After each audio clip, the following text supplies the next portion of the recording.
आणि नाशिकमध्ये एक मोठी बातमी येते। नाशिकमध्ये गॅस सिलेंडरचा काळा बाजार होत असल्याचा संशय महात्मा नगरच्या नाईस संकुल परिसरात काल रात्री पोलीस आणि धान्य पुरवठा विभागाने मोठी कारवाई केली। रस्त्याच्या कडेला उभ्या असलेल्या एका ट्रकमधनं एचपी कंपनीचे जवळपास 200 सिलेंडर्स ताब्यात घेण्यात आले। श्री स्वामी समर्थ एजन्सी चालकासह एकूण 8 जणांविरोधात सातपूर पोलीस ठाण्यात गुन्हा दाखल झालाय। गॅस तुटवडा असताना एवढे सिलेंडर कुठून आणले, या परिसरात काळ्या बाजारात विक्री केली जात होती का, याचा तपास आता सुरू आहे।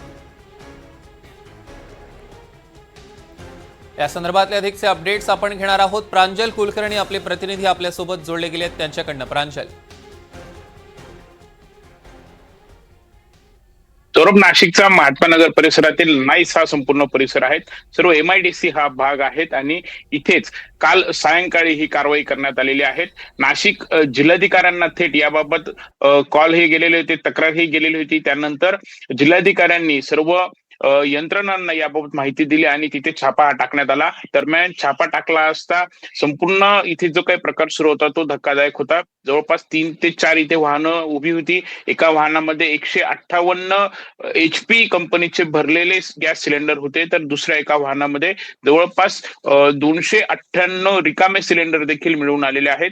दरम्यान धान्य पुरवठा विभाग यासोबतच पोलिसांनी संपूर्ण वाहनांची झाडाझडती इथे घेतली, कागदपत्रांची देखील तपासणी केली आणि इथे काळा बाजार सुरू होता असं प्राथमिक तपासामध्ये समोर आलेला आहे। आणि यानुसार सातपूर पोलीस ठाण्यामध्ये रात्री उशिरा गुन्ह्याची नोंद देखील करण्यात आलेली आहे। महात्मानगर परिसरातील स्वामी समर्थ एजन्सीच्या चालकासह एकूण 8 जणांवर गुन्हा दाखल झालेला आहे। तिथे रिक्षा असतील किंवा इतर देखील वाहनं जे आहेत ते संशयास्पदरित्या उभी होती आणि त्यामुळे त्यांच्यावर देखील त्यांच्या विरोधात देखील गुन्ह्याची नोंद ही करण्यात आलेली आहे। पुढील तपास जो आहे तो पोलिसांकडून सुरू आहे। मात्र यामुळे अनेक प्रश्न खरं तर उपस्थित होत आहेत। एकीकडे आपण बघितलं तर कुठेही राज्यामध्ये तुटवडा नाही असं सांगितलं जात आहे, मात्र अनेक ठिकाणी रांगा या लागलेल्या आहेत, आम्हाला सिलेंडर मिळत नसल्याच्या तक्रारी या नागरिकांकडून केल्या जात आहेत। मात्र हीच परिस्थिती असताना दुसरीकडे जर अशा पद्धतीने जर सिलेंडर हे आढळत असतील तर एवढा मोठा सिलेंडरचा साठा नक्की कुठून आला, हे कोणाला विक्री केले जात होते, किती रुपयांना विक्री केली जात होते, हे संपूर्ण अशा प्रकारे काळा बाजार जो काही होतोय हे